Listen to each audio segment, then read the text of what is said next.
બ્રહ્માજી નારદજીને પગે લાગવા લાગ્યા છે.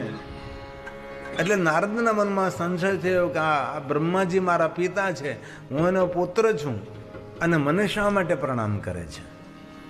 ત્યારે નારદજી પિતા બ્રહ્માજીને પૂછી લીધું કે હે પિતાજી, મને શા માટે તમે પ્રણામ કરો છો? બ્રહ્માજી બહુ સરસ વાત કરી કે નારદજી, જેના મુખમાંથી શબ્દ નીકળે કે મારે મહાદેવની કથા સાંભળવી છે, એ સમયે મનુષ્ય પ્રણમ્ય છે, એ પ્રણામ કરવાને પાત્ર છે. એકવાર કોઈ માણસ બોલે કે મારે મહાદેવની કથા સાંભળવી છે, એ માણસ પગે લાગવાને પાત્ર છે. કેટલો મહિમા છે! બિરાજો નારદ, હું તમને ભગવાન મહાદેવની કથા કહું. હવે આ બ્રહ્માજી નારદજીને ભગવાન મહાદેવની કથા કહે છે. હે નારદ, આદરથી ને ભક્તિથી કથા સાંભળશો. જેટલી ભક્તિ ભાવથી કથાનું શ્રવણ કરશો એટલું તમારું કલ્યાણ થશે. કથા કઈ રીતે સંભળાય? ભક્તિથી કથા સંભળાય, ભાવથી કથા સંભળાય, શ્રદ્ધાથી કથા સંભળાય, ભગવાન ઉપર વિશ્વાસ રાખીને કથા સંભળાય. આપણું શરીર કથામાં બેઠું ને આપણે ક્યાંય રખડતા હોય, આપણું મન ક્યાંય ભટકતું હોય, અને લગભગ શ્રોતાઓની હાલત એવી જ હોય છે. એમનું શરીર કથામાં હોય પણ એ પોતે કથામાં ન હોય.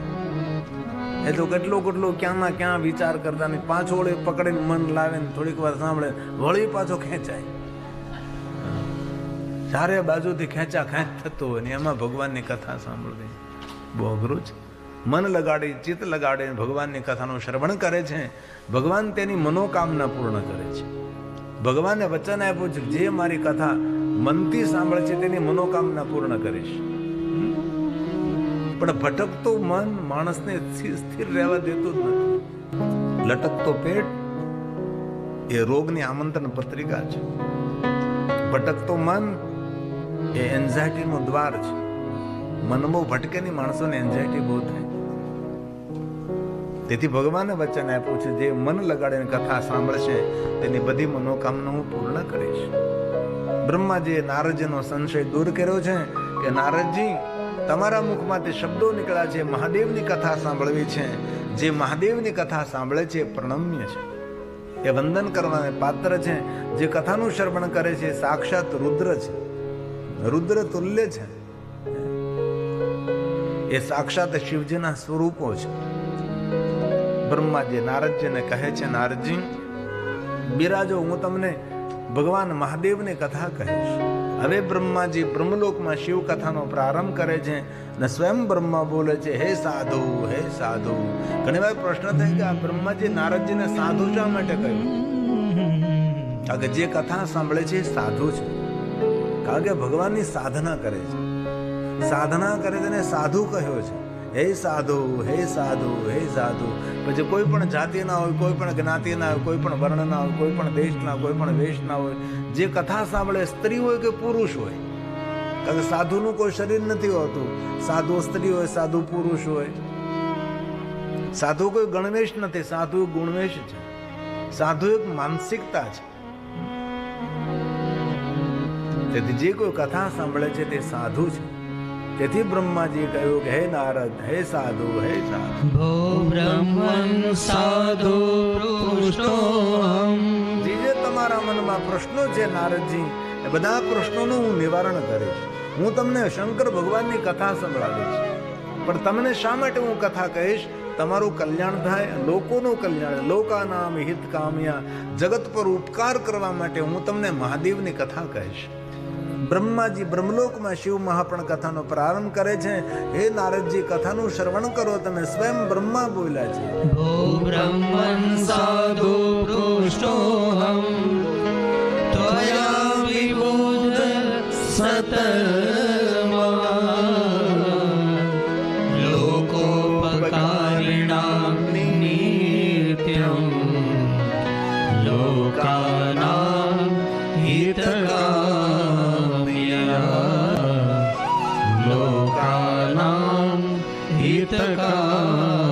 જગતના હિત માટે, લોકહિત માટે, સૌની કામનાઓની પૂર્તિ કરવા માટે હું તમને મહાદેવની કથા કહીશ.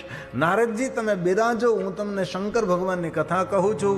પણ હે નારદ, મહાદેવની કથા કહું એ પહેલા હું શિવજીની સુંદર સ્તુતિ કરું. બ્રહ્માજીએ નારદના સમક્ષ શિવ કથાનો પ્રારંભ કરે છે એ પહેલા બ્રહ્મા સ્વયં મહાદેવની સ્તુતિ કરે છે.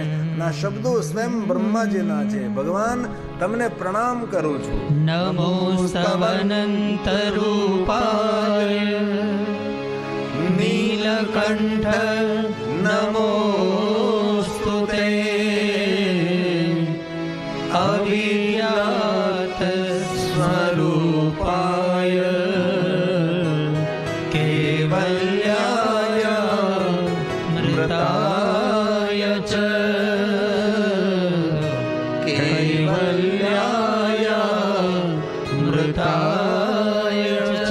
નારદજી, ભગવાન મહાદેવ અમૃતના સ્વરૂપ છે. શંકર ભગવાન અમૃતના સ્વરૂપ હોવાને કારણે તો શંકર ભગવાને ઝેર પીધું છે અને શંકર ભગવાને વિશ્વાન કીધું ને કંઠમાં રાખ્યું. એટલે મહાદેવને આપણે નીલકંઠ કહીએ છીએ. વિશ્વના દરેક દેવતાઓમાં એક શંકર ભગવાન એવા દેવ છે જેને આપણે નીલકંઠ કહીએ છીએ. બાકી નીલકંઠ વર્ણી હોઈ શકે છે. ભગવાન શિવજી જેનું વર્ણ કર્યું છે નીલકંઠ વર્ણી છે. ભગવાન મહાદેવ સ્વયં નીલકંઠ છે. ભગવાન શિવ જેવો કોઈ દયાળુ દેવ દુનિયામાં નથી. તેથી આપણું આપણે મંગલ કરવું અને શુભ કરવું અને પરિવારનું સારું કરવું હોય તો શંકર ભગવાનની ખૂબ ભક્તિ કરવી. આ વિષ્ણુ ભગવાને નારદને એમ નહીં કહ્યું કે તમે પહેલી કથા સાંભળો, તે કથા સાંભળો, આ અહીંયા તીર્થમાં જાઓ, આ યજ્ઞ નહીં. તમે મહાદેવની કથા સાંભળો એટલે તમને મહાદેવમાં પ્રેમ થશે અને મહાદેવમાં પ્રેમ થશે એટલે તમારા જીવાત્માનો ઉદ્ધાર થશે. નારદજી, તમે શંકર ભગવાનની કથા સાંભળો એમ કહ્યું છે. અને બ્રહ્માજીએ નારદના સમક્ષ ભગવાન મહાદેવની કથાનો પ્રારંભ કરતા શિવજીની સુંદર સ્તુતિ કરે છે. નાંતમ દેવા વિજાન. ભગવાન શંકરજીનો મહિમા કોઈ દેવતા પણ જાણતા નથી. કોઈ ઋષિમુનિ પણ શંકર ભગવાનનો મહિમા નથી જાણતા. અને શબ્દો દ્વારા આપણે તો પ્રણામ કરીએ છીએ. કથા એ ભગવાનની વંદના છે. કથા એ ભગવાન શિવજીને પ્રણામ છે. ભગવાનનો મહિમા કોણ જાણી શકે, કોણ કહી શકે, કોણ સમજી શકે, કોણ સમજાવી શકે છે? બ્રહ્મા કહે મને તો શંકર ભગવાન વિશે કઈ એટલી બધી ખબર નથી, કારણ કે દેવતાઓ એ તત્વને નથી જાણતા. નાંતમ દેવા વિજાનન્તિ યસ્ય તસ્મૈ નમો નમઃ. હે મહાદેવ, હે મહાદેવ. યમ ન વાચ પ્રશંસન્તિ નમસ્તસ્મૈ ચિદાત્મને નમસ્તસ્મૈ ચિદાત્મને. દરેકના ચિત્તમાં નિવાસ કરેલા ચિદાનંદ રૂપ છે. ભગવાન શંકરજીના મહિમાને કોણ જાણે, કોણ સમજી શકે? અહમ નિર્વિકલ્પો નિરાકાર રૂપો વિભુર વ્યાપ્ત સર્વત્ર. કોણ જાણે, કોણ સમજી શકે? નિરાકાર મોકાર મુલ્લમ તુર્યમ ગિરા જ્ઞાન ગોતિત નિશમ ગિરીશમ. ભગવાનના મહિમાને કોણ જાણે? અહમ નિર્વિકલ્પ. મનોબુદ્ધ્યહંકાર ચિત્તાનિ નામ ન ચ શ્રોત્ર જીવે ન ચ ઘ્રાણ નેત્રે ન ચ વ્યોમ ભૂમિ ન તેજો ન વાયો ચિદાનંદ રૂપ શિવોહમ શિવોહમ ચિદાનંદ રૂપ શિવોહમ શિવોહમ. બ્રહ્મા સ્વયં કહે છે નારદજી, આ તત્વને હું જાણતો જ નથી. હું તો શિવજીની સ્તુતિનું ગાયન કરું છું. હમણાં પવિત્ર શ્રાવણ મહિનો આવે છે, જેટલું થાય એટલું શિવનું ભજન કરું. આખા શ્રાવણ મહિનામાં 5 લાખ પંચાક્ષર મંત્રનો જાપ ન થઈ શકે તો આખો મહિનો મૂંગા રહેવું. ભગવાન શિવજીને મૌન બહુ વાલું છે. ભગવાન શિવજીએ પાર્વતીને કહ્યું કે હે પાર્વતી, શ્રાવણ મહિનામાં જે મૌન રહે છે તે મોટો વક્તા બને છે. તેને વેદની વાણી વરે છે. તેની વાણીમાં મધુરતા અને મીઠાશ આવે છે. તેથી પવિત્ર શ્રાવણ મહિનામાં મૌન ધારણ કરો. થઈ શકે તો આખો મહિનો ઉપવાસ કરો. ઉપવાસ ન કરી શકો તો ફરાળ કરવું.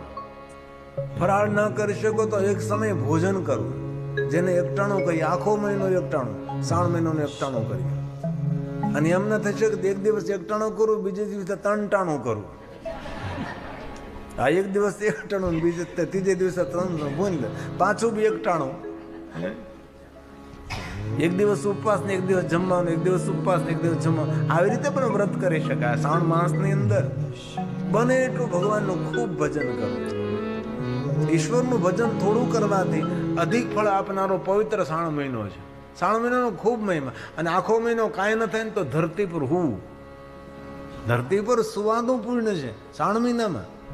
એ પણ ન થઈ શકે તો સફેદ વસ્ત્રો પહેરવા, એ પણ ન થઈ શકે તો વાણીનો સંયમ રાખવો, એ ન થઈ શકે સાત્વિક ભોજન કરવું, બ્રહ્મચર્યનું પાલન કરવું, રોજ શિવપુરાણ ગ્રંથનો પાઠ કરવો, શ્રાવણ મહિનામાં રોજ ભગવાન શિવજીને જલાભિષેક કરવો. આપણા ગુરુ મહારાજે જે મંત્ર આપ્યો હોય તેનો મંત્ર જાપ કરો. આપણા ઉપર સદગુરુ હોય ને, સદગુરુ આપણને મંત્ર આપ્યો, ભાઈ તમારે આ મંત્રનો જાપ કરવાનો છે, પછી બીજા મંત્રોમાં ફાફા નહીં મારવાના. જે આપણા ગુરુ મહારાજ આપણને મંત્ર આપ્યો હોય એ મંત્રનો જાપ કરવાથી બધા જ મંત્રોનો જાપ કરવાનો ફળ મળે.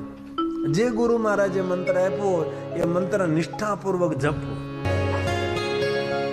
બ્રહ્મા નારદને કહે છે, નારદ, ભગવાન શિવની સ્તુતિ જે કરે છે તેનું સર્વ રીતે કલ્યાણ થાય છે. તેથી યાદ રાખવાનું છે, આ કથા સાંભળ્યા પછી પવિત્ર શ્રાવણ માસને આપણે નિષ્ફળ નથી જવા દેવો. આપણે પવિત્ર શ્રાવણ માસને સફળ કરવો છે. એક મહિનો સંપૂર્ણ 24 કલાક ભગવાન શિવને આપવાની છે. વિશેષ કોઈ એક મહિનો અનુષ્ઠાન કરીએ. તમે ઘણું કરી શકો છો પવિત્ર શ્રાવણ માસની અંદર. કાંઈ ના આવડે તો હાથમાં આખો દિવસ રુદ્રાક્ષની માળા રાખવાની, ઓમ નમઃ શિવાય, ઓમ નમઃ શિવાય, ઓમ નમઃ શિવાય, ઓમ નમઃ શિવાય, ભગવાન શિવજીના નામનો જાપ કરવાનો. એક મહિનો હૃદયથી ને ભાવથી જો ભગવાન શિવજીની ભક્તિ કરશો ને, ભગવાન શિવજીએ વચન આપેલું છે કે આખો વરહ ન કરે પણ એક શ્રાવણ મહિનો મને યાદ કરે છે ને આખું વરહ તેનું કલ્યાણ કરું છું, એનું હંમેશા સુખ કરવું છે, તેના જીવનમાં શાંતિ કરું છું.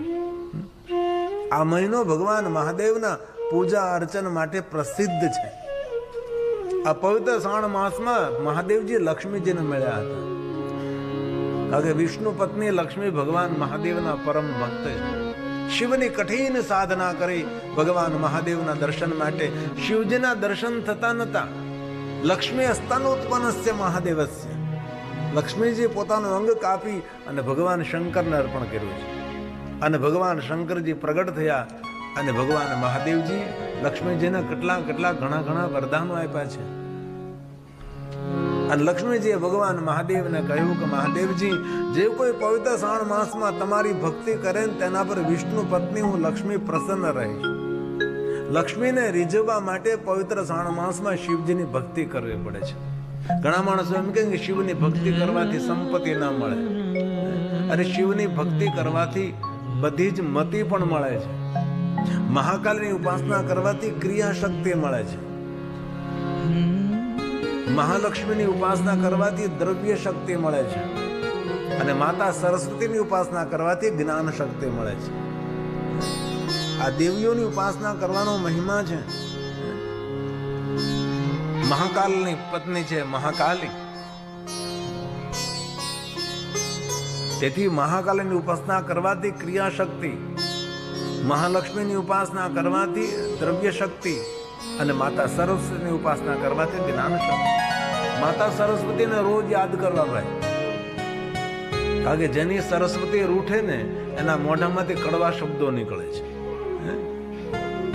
આપણી ઓળખાણ છે આપણી ભાષા, આપણી વાણી. આજથી એક નિયમ ધારણ કરજો કથાના. આપણો કેટલામો દિવસ છે? 3જો દિવસ છે ને? 3જો દિવસ કથાનો છે.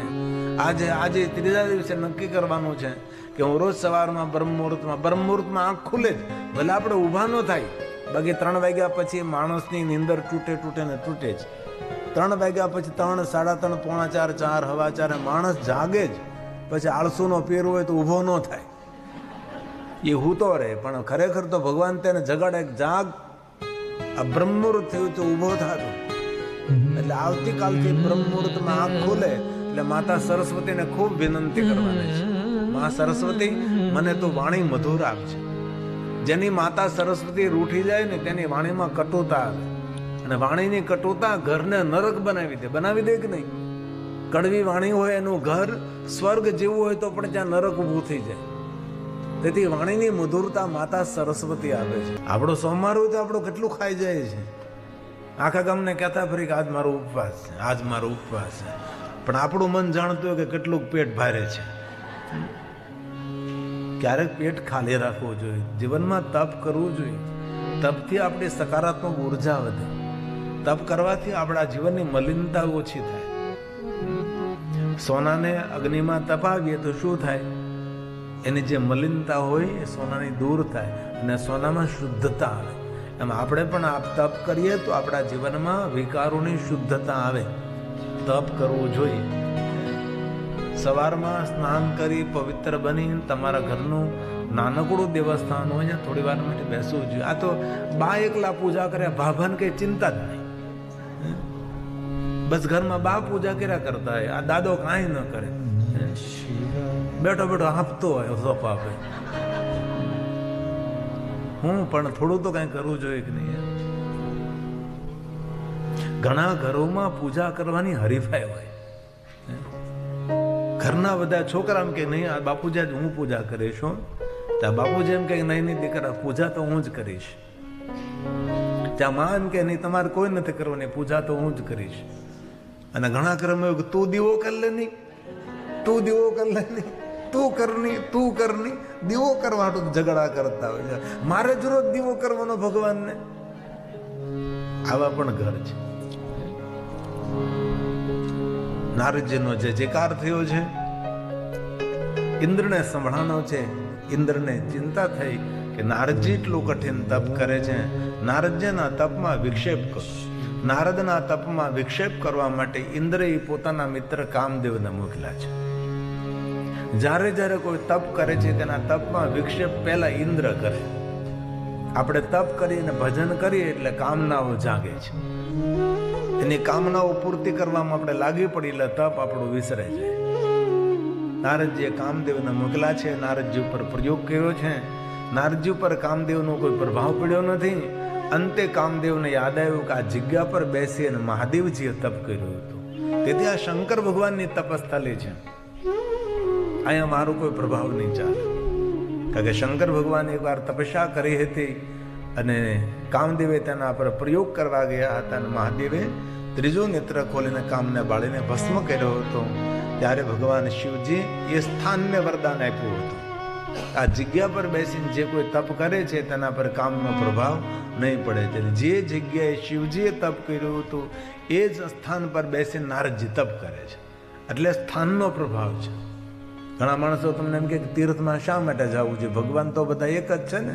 ઘણા હોય ને ડાયા માણસો, ડાયાનો હળંગ ડાયા હોય કે ભગવાન તો ઘરમાં છે, તીર્થમાં જવાની શું જરૂર છે? કારણ કે તું હલે અમેરિકા ને કેનેડા ફરવા જા છે, ત્યાં તને વાંધો નથી. કોઈ તીર્થ કરવા જાય તેને તને તકલીફ છે. અલગ અલગ તીર્થોમાં અલગ અલગ ઉર્જા હોય છે. અલગ અલગ તીર્થોમાં અલગ પ્રભાવ પડે છે. તમે 12 જ્યોતિર્લિંગની યાત્રા કરો, 12 જ્યોતિર્લિંગ નામ નથી આવડતું, યાત્રા કોને કરી છે? 12 જ્યોતિર્લિંગનો પ્રભાવ અલગ છે. આપણું સોમનાથ છે તો સોમનાથ હંમેશા આરોગ્ય આપનારું છે અને શાંતિ આપનારું છે. બીજા જ્યોતિર્લિંગ મલ્લિકાર્જુન મહાદેવમાં જાઓ તો એ મલ્લિકાર્જુન મહાદેવ વીરતા આપે છે. કારણ કે ભગવાન કાર્તિકની તપસ્થલી છે. ભગવાન કાર્તિકેય વીર છે. કાર્તિક સમય દેવતાઓના સેનાપતિ બન્યા પછી દેવતાઓનો કોઈ જગ્યાએ પરાજય નથી થયો. આવા ભગવાન કાર્તિકેય વીર યોદ્ધા છે. મહાકાલેશ્વર મહાદેવ જાઓ તો મહાકાલેશ્વર મહાદેવમાં સહારની ઉર્જા છે. તામસી ગુણનો પ્રકોપ છે. તેથી બધા તાંત્રિકો ત્યાં હંમેશા સાધના કરતા હોય છે. આવું મહાકાલેશ્વર મહાદેવનું તીર્થ દિવ્ય તીર્થ છે. આમ દરેક જ્યોતિર્લિંગ, દરેક તીર્થનો મહિમા અલગ અલગ છે. કામદેવ લજ્જિત થઈને જતા રહે છે કારણ કે આ સ્થળનો મહિમા છે, સ્થાનનો મહિમા છે. હવે તો દેવતાઓને ઋષિમુનિઓને ખબર પડી કરે અત્યાર સુધી તો ભગવાન શંકરજી એક જ કામ ઉપર વિજય મેળવ્યો હતો, હવે તો શિવજીએ પણ કામ ઉપર વિજય મેળવ્યો છે. તે દેવતાઓ ઋષિમુનિઓ બધાએ નારદજીનો આટલો જય જયકાર, ચારો તરફ નારદનો જય જયકાર. હવે નારદને અવાજ સંભળાનો કે આ જય જયકાર તો મારો થાય છે. જય જયકાર સાંભળતા નારદજી તપમાંથી જાગે છે. ત્યાં તો ઋષિ મુનિઓ દેવતાઓ બધા કહે કે નારદજી તમારા જેવું તપ કોણ કરી શકે, તમારા જેવી સાધના કોણ કરી શકે? આવું તો તપ શિવજીએ કર્યું, તો શિવ પછી કોઈ આવું તપ નથી કર્યું. નારદજીને મનમાં એમ થયું તો તમારે શિવજીના વાત કહેવી જોઈએ. નારદજી મહાદેવની પાસે પહોંચી ગયા. શિવજી પાસે જઈને પોતાના વખાણ કરવા લાગે છે કે મેં બહુ તપ કર્યું છે ને દેવતાઓ ઋષિ મુનિઓ જય જયકાર કરે છે ને એવું હવે તો બોલે છે સૌ કે પહેલાં તો શંકર ભગવાન એકલા જ તપ કર્યું હતું ને હવે તો મેં પણ શિવ જેવું તપ કર્યું છે. ભગવાન મહાદેવજી કહ્યું કે નારદજી આપ બહુ મહાન છો, પણ પોતાના વખાણ કરવા એ મોટો દુર્ગુણ છે. પોતાની પ્રશંસા ન કરાય નારદજી. ઘણી જીવનની વાતો એવી છે ગોપ્યમ ગોપ્યમ સર્વથા. નારદજી ઘણી જીવનની વાતો ગોપ્ય રાખવામાં આપણી સુરક્ષા છે. માયાને કાયા કોઈને દેખાડવી નહીં. આજે લોકો બંનેનું પ્રદર્શન કરે છે. માયાનું પ્રદર્શન કરે છે અને કાયાનું પ્રદર્શન કરે છે. જીવન જેટલું બંધબારણે રહેશે એટલા તમે સુરક્ષિત રહેશો. જીવન જેટલું સમાજને આગળ તમે ખોલી નાખશો એટલી સુરક્ષા ઘટી જશે, એટલી અસલામતીનો અનુભવ કરવો પડશે. ચોકલેટ જ્યાં સુધી બંધ હોય ત્યાં સુધી સુરક્ષિત હોય. વરદી સુધી રહે એ ચોકલેટને કાંઈ ન થાય, પણ એ જ ચોકલેટને ખોલીને મૂકો જ કીડી મકોડા જીવ જંતુ બધું આવવા લાગે, ચારો તરફથી આવવા લાગે, નાખી ચોકલેટને ખાઈ જાય કે નહીં? એ જ ચોકલેટ જ્યાં સુધી કાગળમાં બંધ હોય ત્યાં સુધી સુરક્ષિત છે ને. એટલે જીવનમાં જેટલા બંધ રહેશો ને એટલા સુરક્ષિત રહેજો. બધાને આગળ બધી વાતો ન કરે, અને જીવનની બધી વાતો બધાને કહેવા જેવી ન હોય. દિવાલને પણ કાન હોય છે, અને ઘરની વાતો તો કોઈ દી બહાર કહેવાની જ નહીં. આપણે તો બધી ઘરની વાતો બહાર કરી નાખીએ છીએ, પછી બહારની વાતો બધી ઘરમાં લાવીએ છીએ. કચરો બહારે ફેંકીને બહારથી કચરો પાછો અંદર લાવીએ છીએ. આપણું તો રોજ માટેનું કામ જ એ છે. આપણું ગુજરાતી ભજન છે ને, કોને આગળ કોઠા ઠલવીને વાતો કરે? કોઈ સારો માણસ હોય, સજ્જન માણસ હોય, એની આગળ આપણા દુઃખ દર્દની વાતો કરે. એક પંક્તિ ગાઓ. પૂરા રે મળે તો રાવું રે,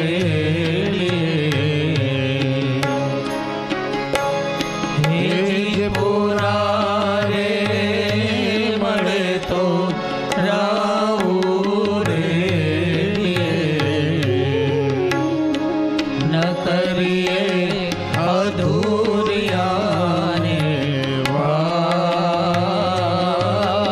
પૂરા રે મળે તો રાવું રે,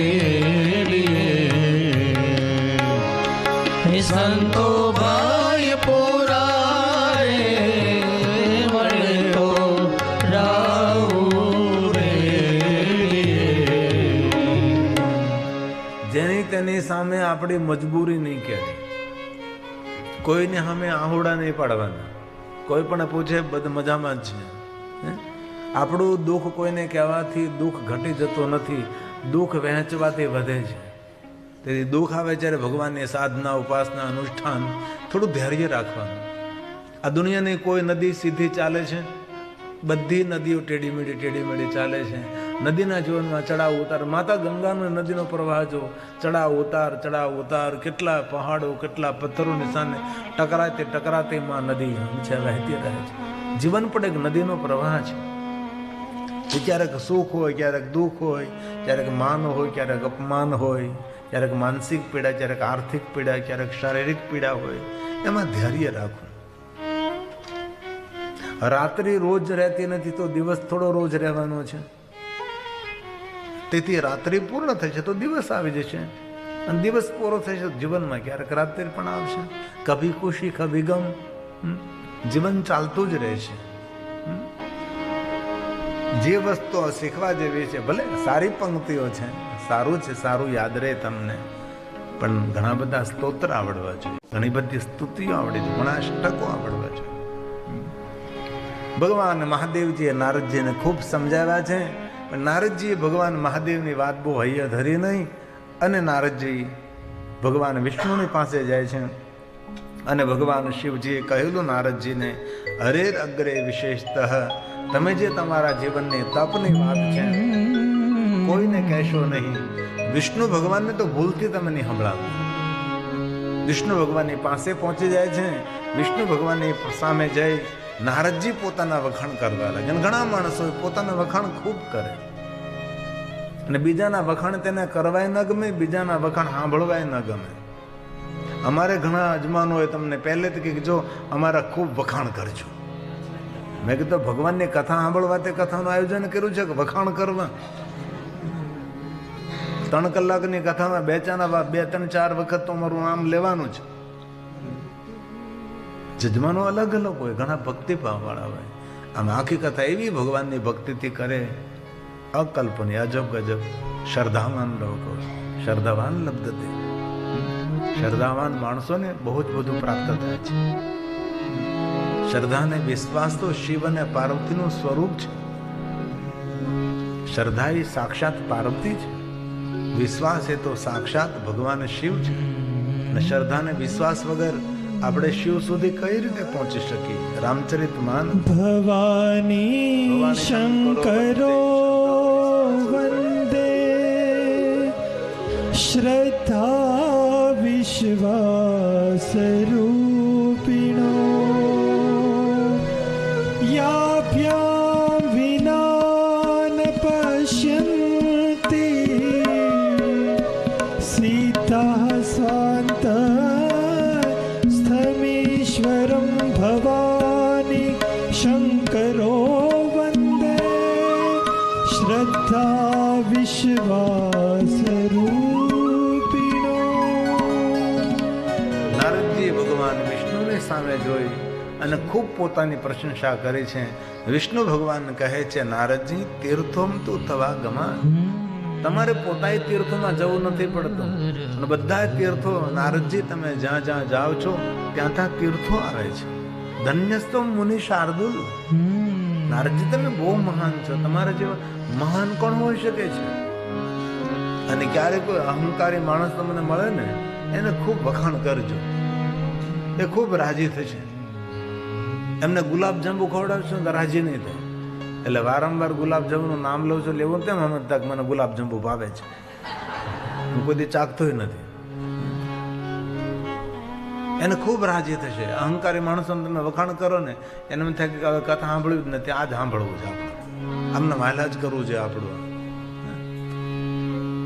ભગવાન વિષ્ણુજી નારદજીની ખૂબ પ્રશંસા કરી અને શિવપુરાણ ગ્રંથમાં કહ્યું, નારદો ગર્વિતો મને વિષ્ણુ વાક્ય મિતિ શ્રુત્વા. વિષ્ણુ વાક્ય મિતિ શ્રુત્વા નારદો ગર્વિતો મુનિ. નારદના અભિમાનમાં વૃદ્ધિ થઈ. સ્વવૃતં સર્વમાચષ્ટ સમદં મદ મોહિતં સમદં મદ મોહિતં. નારદજી અતિ ગર્વ. નારદને થયું આ દુનિયામાં મારા જેવા કોઈ મહાન છે જ નહીં. હવે તો નારદજી એમ થયું હું જ આખા વિશ્વમાં મહાન છું.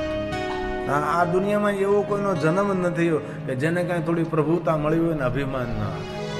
અસકો નહીં જન્મા જગમાં. તુલસીને રામચરિત માનસ. હસકો નહીં જન્મા જગમાં.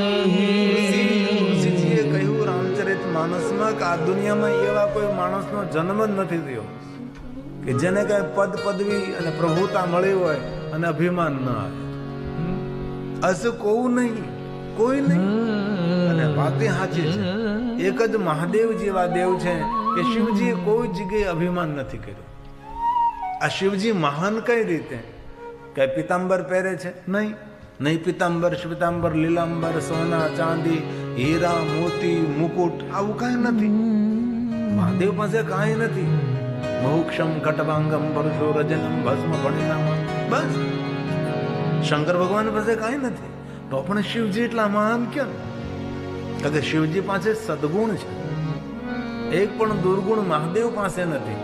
આવા સર્વગુણ સંપન્ન ભગવાન શિવ છે. તેથી શિવ પુરારી છે. ભગવાન મહાદેવનું નામ છે પુરાહારી છે, પૂરા ભગવાન છે. કોઈ જગ્યાએ શિવજીના જીવનમાં જમે તો કલેશ નથી, અભિમાન નથી. વિશ્વનાથ મમ નાથ પુરારી. આ વાત કોણ કરે છે? પાર્વતી. પાર્વતી એમ કહે છે મહાદેવને કે મહાદેવ, તમે વિશ્વના નાથ છો, પણ હું કેટલી ભાગશાળી છું કે તમે મારા નાથ છો, કે તમારા જેવા મને પતિ મળ્યા છે. પાર્વતી કહે છે કે આખા વિશ્વના નાથ છો તમે, પણ હું કેટલી ભાગ્યવાન છું કે આપ મારા પતિ છો. વિશ્વનાથ મમ નાથ પુરારી. વિશ્વનાથ મમ નાથ પુરારી. ત્રિભુવન વિદિત મહિમા તુમારી. ત્રિભુવન વિદિત મહિમા તુમારી. ત્રિભુવનમાં જેમની મહિમા એ શંકર ભગવાન છે.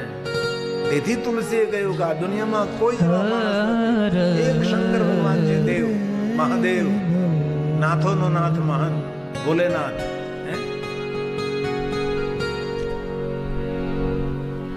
માણસોમાં કેટલું મહેમાન હોય છે, કેટલી અકड़ता હોય. अकड़ता तो मुर्दे की पहचान है. जुगना इसी को कहते हैं जिसमें जान होती है. नम्रता આપણી શોભા છે. इस दुनियाમાં કોઈ એવા માણસ નથી જેને અભિમાન ના આવ્યો. हस को नहीं जन्मा जग माही. हस को नहीं जन्मा जग माही. प्रभुता पाही जाहि मद प्रभुता पाही जाहि मद. વિષ્ણુ ભગવાન સમજી ગયા કે નારદજીને અભિમાન આવ્યું છે. નારદજીનું અભિમાન જોઈને ભગવાન વિષ્ણુજી પોતે મહાદેવની સ્તુતિ કરવા લાગ્યા. શા માટે? ભગવાન શિવને કહે છે નારદજી જેવા એટલા મહાન તપસ્વી, જેને ભગવાન શંકર ભગવાન તમે પણ આદર આપો છો, જેમને હું શ્રી હરિ આદર આપું છું. દેવતાઓની સભામાં નારદજી પ્રવેશ કરે, દેવતાઓની સભા ઊભી થઈ ગઈ. ઋષિ મુનિઓની સભામાં નારદજી પ્રવેશ કરે, દેવર્ષિ નારદ, ઋષિ મુનિઓની સભા ઊભી થઈ જાય. આવા નારદજી તોય પણ અભિમાનનો ભાર લઈને ફરે છે. ત્યારે વિષ્ણુ ભગવાન એમ કહે છે કે ભગવાન આપણી માયાથી મારી રક્ષા કરજો. વિષ્ણુજી શિવજીને યાદ કરવા લાગ્યા છે. देव देव महादेव. બીજાની ભૂલ જોઈને પોતાની ભૂલ સુધારી લેવી એને બુદ્ધિમત્તા કહેવાય છે. કોઈ ભૂલ કરતો હોય માણસ, એ ભૂલને જોઈને આપણી ભૂલ આપણે સુધારી લેવાની. ગાડર બકરા જેવું નહીં રાખવાનું, બધા કરે એમ આપણે કરીએ. આપણે નાનકડા હતા ને, ઘણાને આમાં અનુભવ હોય કે ન હોય ખબર નહીં. પહેલા અમે બહુ નાનકડા હતા ત્યારે હેરીમાં ગાડર નીકળે, ગાડર બકરા, બકરાની ગાડર, બે જાત જુદી હો, ગાડર ને બકરા. તો ગાડર જે ઊન ઉતારે ગાડર, ઘેટા જેને કહીએ આપણે. ઘેટામાં ટોળો આખો નીકળે ને એટલે લાકડી આમ રાખવી, એટલે એક ઘેટું ઠેકીને ચાલે. પછી લાકડી લઈ લે ને તો બધા ઘેટા ઠેકીને ચાલે. એ ગાર્ડનને ઘેટાને ખબર ના પડે કે હવે લાકડી લઈ લીધી તો હવે તો સીધું હાલી શકાય, પણ નહીં, આગલું જે ઠેકવું છે એટલે આપણે ઠેકવાનું. જેમ બીજાની ભૂલ જોઈને આપણે ભૂલ નહીં કરવાની, બીજાની ભૂલ જોઈને આપણે આપણી ભૂલને સુધારી લેવાની છે. અને મેં કોઈ દિવસ ભૂલ કરી નથી એવું બોલવું જ નહીં. જે કામ કરે તેને ભૂલ થાય. અને કોઈ માણસ એમ કહે કે મેં ભૂલ કરી જ નથી તો સમજેલું આને કઈ કામે નથી કર્યું, તો જ ન ભૂલ થઈ હોય ને. ભૂલ કામ કરીને કઈ ને કઈ તો ભૂલ થવાની છે. અને ક્યારે જીવનમાં ભૂલ થઈ હોય તો ઉદારતાપૂર્વક એ ભૂલનો સ્વીકાર કરી લેવો કે મારથી ભાઈ થોડીક સરક ચૂક થઈ ગઈ છે, આ ભૂલ થઈ ગઈ છે, ક્ષમા માંગુ છું. અને સમાજ ઉદાર ક્ષમા આપી દે. પણ તુલસી ભગવાન વિષ્ણુજી મહાદેવને પ્રાર્થના કરે છે, ભગવાન આપની માયાથી મારી રક્ષા કરજો. દેવ દેવ મહાદેવ પ્રસિદ્ધ પરમેશ્વર ધન્યસ્ત્વં શિવ ધન્યતે માયા સર્વ વિમોહિત માયા સર્વ વિમોહિત. ભગવાન મહાદેવજી તમારી માયા કોઈને ન છોડે તો મને કઈ રીતે છોડી શકે? ભગવાન આપણી માયાથી મારી રક્ષા કરજો. પ્રયાગ તીર્થમાં જો શૈનકાદી મહાત્માઓ કથાનું શ્રવણ કરે છે એ સુત પુરાણને કહેવા લાગે છે કે હે વ્યાસ શિષ્ય નમસ્તુતે, હે ભગવાન વ્યાસના સદ શિષ્ય, હે સુત પુરાણ જે મેં તમને નમસ્કાર કરે છે. અદ્ભુત કથા છે. નારદજી જેટલા મહાન ઋષિ એ પણ અભિમાન કરે છે અને સ્વયં વિષ્ણુ ભગવાન મહાદેવની સ્તુતિ કરવા લાગે છે. એટલી બધી માયા ભગવાન શંકરજીની પ્રબલ છે. શુદ્ધ પુરાણે પ્રયાગ તીર્થમાં કહે છે, હે મહાત્માઓ, ભગવાન શિવજીની માયાનું નામ છે શાંભવી માયા, જેને જોઈ ન શકાય પણ દરેકના હૃદયમાં વ્યાપેલી છે. આવી શંકર ભગવાનની માયા છે. તેથી વિષ્ણુ ભગવાન મહાદેવની સ્તુતિ કરે છે કે તમારી માયાથી મારી રક્ષા કરજો. શૈનકાદી મહાત્માઓ સુત પુરાણે કહે ત્યાર પછી શું થયું? સુત પુરાણે પ્રયાગ તીર્થમાં કહે છે કે હે મહાત્માઓ, નારદજી ભગવાન વિષ્ણુને પ્રણામ કરી નારદજી જવા લાગ્યા છે. માર્ગમાં જતા હતા માયા નિર્મિત નગર જોયું છે. નગરમાં પ્રવેશ કર્યો છે. નગરનો રાજા શીલનિધિ છે. એમની એક પુત્રી, એમનું નામ છે વિશ્વમોહિની. નારદજી નગરમાં પ્રવેશ કરે છે. શીલનિધિએ કહ્યું કે નારદજી આપ આવ્યા છો, મારા પુત્રી વિશ્વમોહિનીને તમે હસ્તરેખાઓ જોઈ દેતા જાઓ કે તેને પતિ કેવો મળશે. નારદજીએ વિશ્વમોહિનીની હસ્તરેખાઓ જોઈ છે. એ સમયે નારદજી એ કન્યાથી મોહ પામ્યા છે, કારણ કે નામ જ વિશ્વમોહિની છે. કોઈને છોડે જ નહીં, બધા આખા વિશ્વને મોહિત કરી શકે એ વિશ્વમોહિની છે. એકને મોહિત ના કરી શકે શીલનિધિ, જે શીલવાન હોય. આપણે માતા ગંગા સત્યના ભજનમાં ગાઈએ ને કે સાધુને નહીં પણ શીલવંત સાધુને, જેનામાં સમજદારી હોય.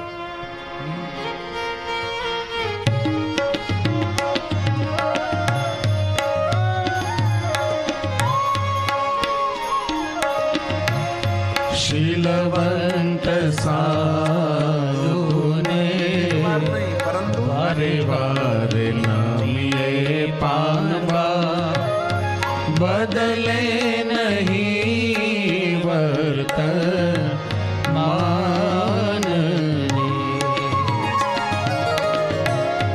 શીલવંત સાધુને વારે વારે નામીએ પામવા, બદલે નહીં વર્તમાનને.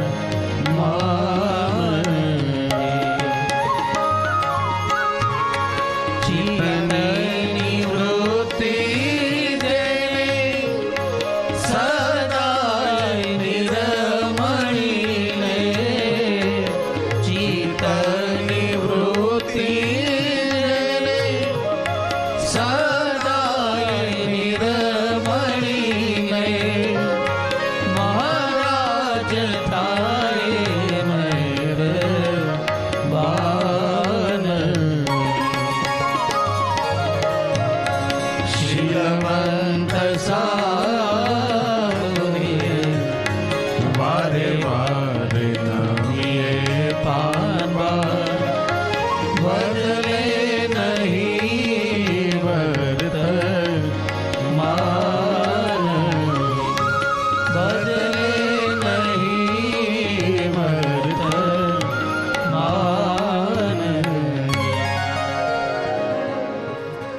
નારદજીએ મનમાં વિચાર કર્યો છે કે હવે હું વિષ્ણુ ભગવાન પાસેથી રૂપ માગું ના કન્યા સાથે હું વિવાહ કરું.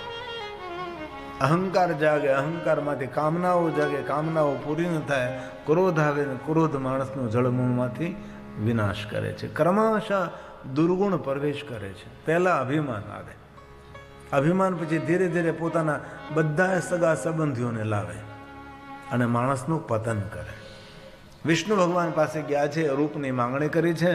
વિષ્ણુ ભગવાને રૂપ આપ્યો છે, પણ નારદજી ભૂલી ગયા અને ભૂલવાડે ભગવાન સ્વરૂપ માગતા ભૂલી ગયા છે.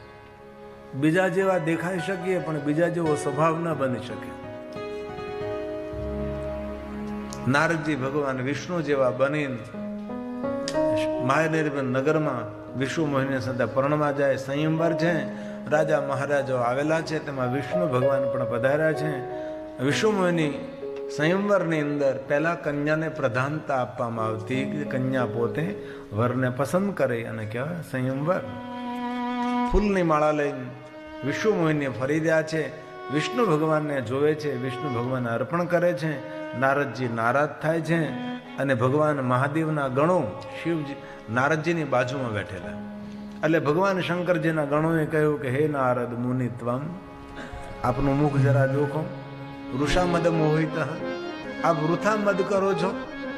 તમારો મુખ જરા સરોવરમાં જુઓ. તલ્લી પશુ સ્વ મુખમ વાનર, આપનું મુખ વાંદર જેવું છે. નારદજીને ક્રોધ આવ્યો છે અને ક્રોધમાન નારદજીએ શિવગણોને શ્રાપ આપ્યો, તમે બંને રાક્ષસ થશો. શિવગણોને શ્રાપ મળ્યો છે. નારદજી ક્રોધયુક્ત વિષ્ણુ ભગવાનની સામે આવે છે. વિષ્ણુ ભગવાનને નહીં બોલવા જેવા શબ્દો બોલી નાખે છે. કેવું કેવું નારદજી બોલ્યા છે. આપણે કલ્પના ન કરી શકીએ કે નારદજી આવું ભગવાન વિષ્ણુ માટે બોલી શકે, પણ નારદજી બોલ્યા છે. કારણ કે ક્રોધમાં આપણે હું બોલીએ ને આપણને ખબર નથી રહેતી. કારણ કે ક્રોધ આવે ત્યારે